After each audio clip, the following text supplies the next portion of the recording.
અહીંયા રોટલી છે, આ સ્વામિનારાયણ રોટલી કહેવામાં આવે હો. આ છે આપણી ગુજરાતી દાળ, જેમાં રોટલી જોઈએ તો રોટલી મળશે, થેપલા જોઈતા તો થેપલા મળશે. જે 80 રૂપિયા ગુજરાતી ડીશ છે, બેસ્ટ ક્વોલિટી. લસણ, ડુંગળી અને હિંગ એનો યુઝ જરા પણ નથી થયો, તો પણ વસ્તુ એકદમ ટેસ્ટી લાગે છે.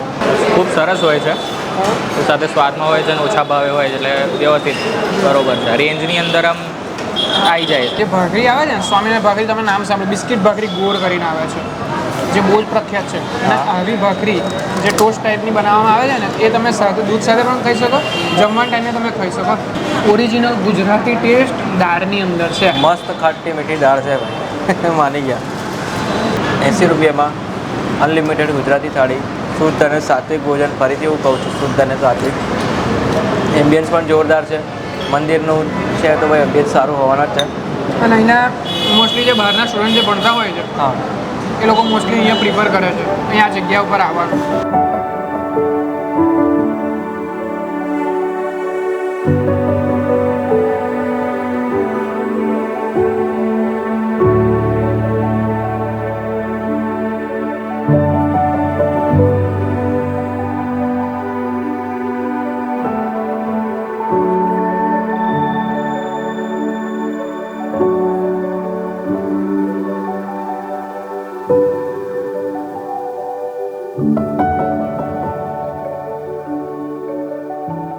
સો હેલો, નમસ્તે, સત શ્રી અકાલ, કેમ છો અને welcome back to my channel. શુદ્ધ અને સાત્વિક ભોજન અત્યારે ખાવા માટે આવ્યા છે. તો પ્રેમવતીનું નામ ઘણા બધા લોકોએ સજેસ્ટ કર્યું હતું પહેલી નડિયાદની સિરીઝમાં કે તમે પ્રેમવતીમાં ખાસ ખીચડી કઢી ટ્રાય કરજો. ખીચડી કઢી સાંજે હોય છે, અત્યારે અમે ટ્રાય કરવા આવ્યા છે 80 રૂપિયામાં અનલિમિટેડ ગુજરાતી થાળી.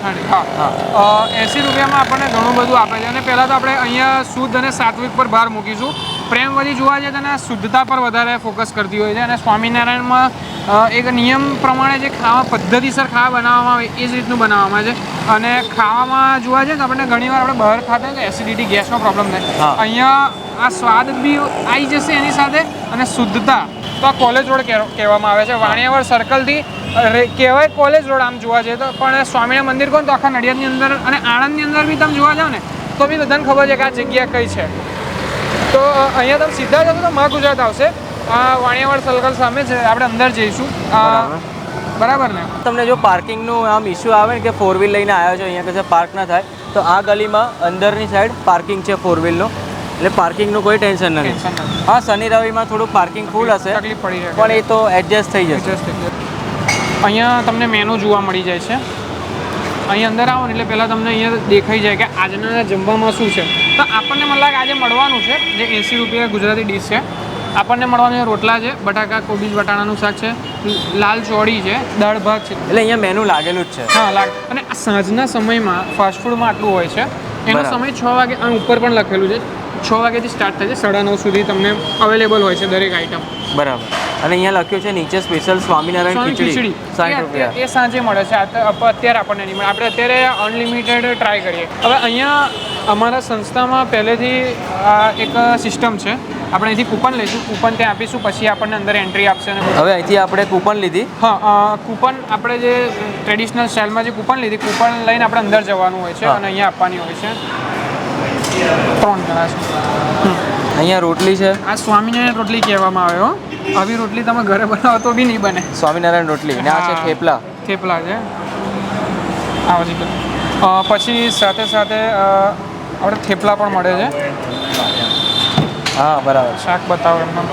આ ચોળીનું શાક છે. ચોળીનું શાક. કઠોળમાં ચોળીનું શાક. લાલ ચોળી કહેવામાં આવે છે ને? લાલ ચોળી.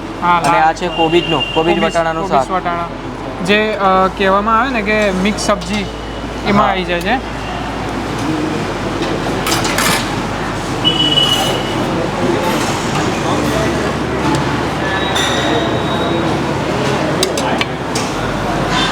આ છે આપણી ગુજરાતી દાળ, મીઠી દાળ, એટલે સુગંધ આવે છે મસ્ત.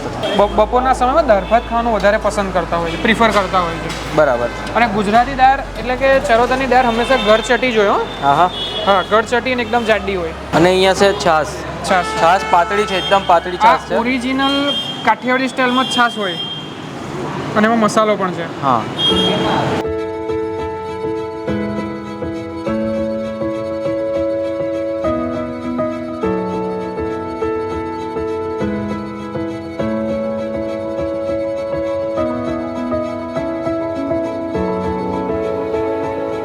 આ છે 80 રૂપિયાની અનલિમિટેડ ગુજરાતી થાળી, જેમાં રોટલી જોઈએ તો રોટલી મળશે, થેપલા જોઈતા તો થેપલા મળશે, એક સબ્જી મળશે, એક કઠોળનું શાક મળશે અને સવાર છે એટલે દાળ ભાત. હા, અને છાશ સાંજના અને સમયમાં ભૂંગળા. ખીચડી હોય છે. હા. અને જે અમુક ઉત્સવના દિવસ હોય ને તો આમાં વાનગી બી વધારે હોય છે.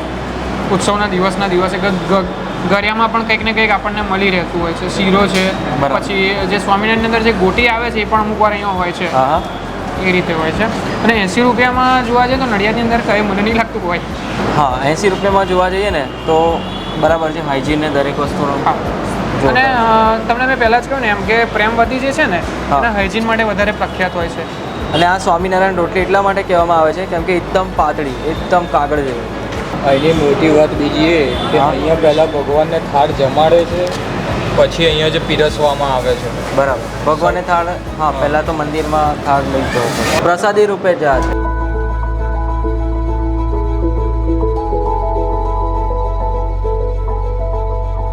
એકદમ સિમ્પલ અને સોબર છે, જરા પણ સ્પાઇસી નહીં. સાત્વિક ગુજરાતી થાળી. અને દાળની અંદર પણ તમે જોઈ શકો છો બિયાવાળી દાળ કહેવાય. ચરોતરના પટેલોના ઘરે બને તો આ બિયા નાખે જ લોકો. સિંગદાણા એટલે સિંગદાણા.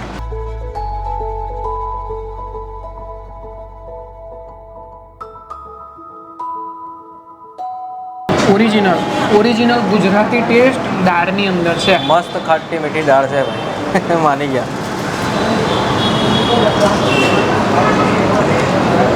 80 રૂપિયામાં અનલિમિટેડ ગુજરાતી થાળી મળે ને નડિયાદમાં શુદ્ધ અને સાત્વિક ભોજન જેને કહી શકીએ, પ્રેમવતીમાં આ જગ્યાએ. આમાં જે છાશ આપે ને, છાશ તમે એકવાર લગાવશો ને આખી પતાવી જ દેશો. એટલી છાશ એની બહુ જોરદાર. ગામડાની છાશ હોય ને એ ટાઈપની છે. ચટકો વાગે ચટકો વાગે. તો કેટલા ટાઈમથી તમે આવો છો અહીંયા? યાર 1 યરથી કરું. ટેસ્ટ બરોબર છે, કંઈ આમ ખરાબ એવું હતું નહીં. લસણ ડુંગળી વગર પણ ટેસ્ટ સારો હોય છે અને બજેટની અંદર આવે એટલે, અને 100% શુદ્ધતા હોય છે અંદર. એમાં તો માસ્ટરી છે આ લોકો. થેપલામાં હા, થેપલામાં અમારા જે મોટા સમયાઓ થાય છે અહીંયા બીએપીએસ મંદિરની અંદર, એની અંદર આ થેપલાનો બહુ જ મોટો કોન્સેપ્ટ છે. જે ફૂડ પેકિંગ જે ભરાય ને એના થેપલા હોય છે. અને થેપલા તમે એમનેમ ખાઓ ને, એના જોડે ચટણીની બી જરૂર નહીં, એના જોડે મરચાંની બી જરૂર નહીં, એમનેમ ખાઓ ને ઉતરી જ જાય. થેપલા પણ સારા છે. અને લોંગ ટાઈમ સુધી આને સ્ટોર પણ કરી રાખે. હા. આ વસ્તુ એવી રીતે બનેલી આવે. હું તો કહું ને ભાઈ, સિમ્પલ લેંગ્વેજમાં એક શુદ્ધ અને સાત્વિક ભોજન નડિયાદમાં પ્રેમવતીમાં. એમ તો જોવા જઈએ તો ઘણી બધી વસ્તુ મળે છે તમને, પણ 80 રૂપિયામાં અનલિમિટેડ ગુજરાતી થાળી, શુદ્ધ અને સાત્વિક ભોજન. ફરીથી હું કહું છું, શુદ્ધ અને સાત્વિક. એમ્બિયન્સ પણ જોરદાર છે. મંદિરનું છે તો ભાઈ એમ્બિયન્સ સારું હોવાના જ છે. અને અહીંના મોસ્ટલી જે બહારના સ્ટુડન્ટ જે ભણતા હોય છે હા, એ લોકો મોસ્ટલી અહીંયા પ્રિફર કરે છે અહીંયા આ જગ્યા ઉપર આવવાનું. હવે બીજી એક વાત તમને વિશેષતા કહું છું. હવે પણ જે ભાખરી આવે છે ને, સ્વામિનારાયણ ભાખરી, તમે નામ સાંભળ્યું, બિસ્કિટ ભાખરી ગોળ કરીને આવે છે, જે બહુ જ પ્રખ્યાત છે. અને આવી ભાખરી જે ટોસ્ટ ટાઈપની બનાવવામાં આવે છે ને, એ તમે સાથે દૂધ સાથે પણ ખાઈ શકો, જમવાના ટાઈમે તમે ખાઈ શકો. એવી ઘરે પણ ના બને. હા. અત્યારે અવેલેબલ નથી, પણ સાંજના સમયમાં ખીચડીની સાથે મોસ્ટલી આ જગ્યા પર હોય છે. બાકી અહીંયા જોવા જઈએ ને તો હિંગનો પણ યુઝ નથી થયો. લસણ અને ડુંગળી અને હિંગ. લસણ ડુંગળી અને હિંગ એનો યુઝ જરા પણ નથી થયો, તો પણ વસ્તુ એકદમ ટેસ્ટી લાગે છે. જેમ કે સ્વામિનારાયણ ભગવાન અમને એવું કહેતા હોય છે કે શુદ્ધ અને સાત્વિક ભોજન ખાવું, એ પ્રમાણનો સ્વાદ અને એ જ રીતનું અહીંયા દરેક આઈટમ હશે. કે 80 રૂપિયામાં ઘર જેવો સ્વાદ આપણને. અને સ્ટુડન્ટ હોય ને જીગરભાઈ, તમને બીજી એક વાત કહું કે એ લોકો એક જ ટાઈમ જમતા હોય છે ઘણીવાર. સાંજે થોડો નાસ્તો કરે નહીં તો સવારે નાસ્તો કરે, એક જ ટાઈમ જમે, સવાર જમે નહીં તો સાંજે જમે. બરાબર. તો અમુક જે સ્ટુડન્ટ હોય છે ને, જે સુરતના, ભરૂચ, મુંબઈ, અમદાવાદના જે અહીંયા રહેવા આવે છે, ડીડીઆઈટી કોલેજ નજીકમાં જ છે, કોલેજ જોડે જ કહેવાય છે, તો એ લોકોને બહુ નજીક પડે છે અને ઘર જેવો સ્વાદ આ જગ્યા ઉપર મળી જાય. બરાબર. ચલો, તો હવે વધારે મારથી એક્સપ્લેન થાય એવું છે નહીં વધારે. એકદમ શુદ્ધ અને સાત્વિક, જેમ આ ચોથી વાર હું મેન્શન કરું છું વિડીયોમાં. ચલો, આ સાથે ફેસબુકમાં જોતા હોય પેજ લાઇક ના કર્યું, ફોલો ના કર્યું તો ફોલો કરી દેજો. યુટ્યુબ પર જોતા હોય ચેનલ સબસ્ક્રાઈબ ના કરી તો ચેનલ સબસ્ક્રાઈબ કરી દેજો. అయితే મોજ કરતા રહું. તમને અલગ અલગ સિટીની અલગ અલગ ગુજરાતી થાળીથી મોજ કરાવું. Bye bye.